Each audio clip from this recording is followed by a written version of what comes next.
to put up to 4,000 National Guard troops along the border. Now, of course, you've heard from Oregon's governor and others saying, we're not hot to trot to release our state guards to do this. So there could be a legal fight there.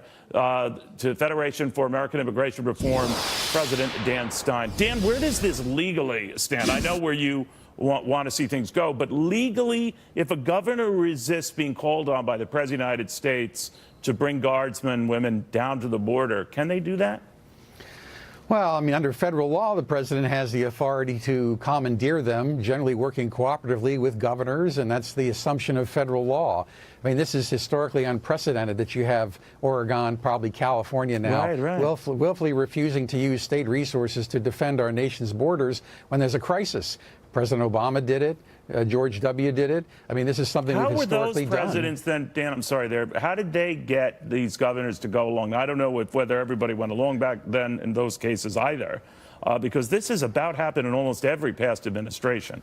Well, I mean, but they're more resistant here, and it's falling along political lines. With Barack Obama, it didn't. With George Bush, it didn't. So what's going on? Well, I mean, the fissures that are being created now between Oregon, California, New York, and others on a range of immigration issues have really turned into outright civil disobedience. We haven't seen this kind of non-cooperation with the federal supremacy clause, if you will, when the president declares a national security emergency and commandeers the National Guard, which are under the governor's authority. Right. That's something that would under federal law gives the president that authority. But apparently these governors feel they have the right to basically deny that request.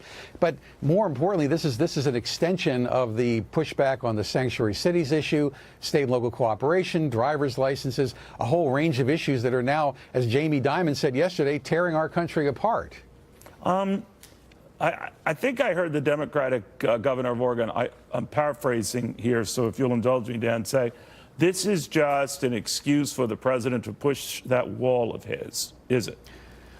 Well, look, you have to look at this against the backdrop of a Congress that has been unwilling to give President Trump virtually anything he campaigned on, including in this omnibus bill. They wouldn't even give him a border crossing fee to help finance infrastructure improvements. They obviously overtly banned him from using DHS funding to build the wall. And now they're pushing back on the idea that he can reprogram military funding to build the wall.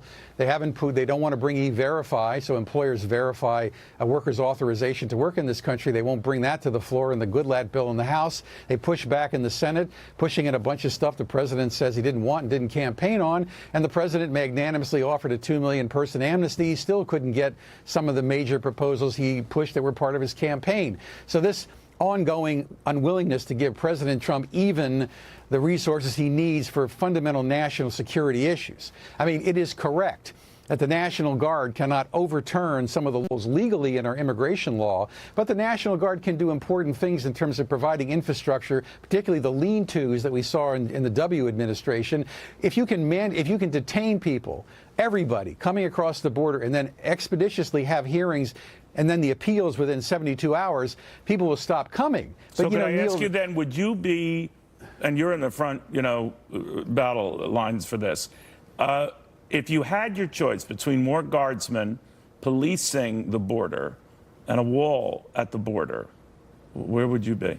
Well, our choice would be for Congress to honor the president's request for funding, not only building the wall. But if that doesn't happen, well, the National Guard can't actually administer and enforce immigration law, but they can free up Border Patrol agents so they're not sitting at a desk or doing other things, and they can help make the Border Patrol more effective. Gotcha. And clearly that's been done in previous administrations. And most importantly, the great quandary, Neil, is this.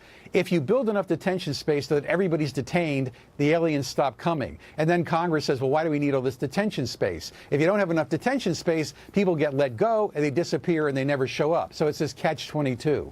You raise a good point. If you're going to build all those detention spaces, you might as well just build a wall. It's an interesting argument. Dan Stein, thank you very, very much. Thank you. Good seeing you.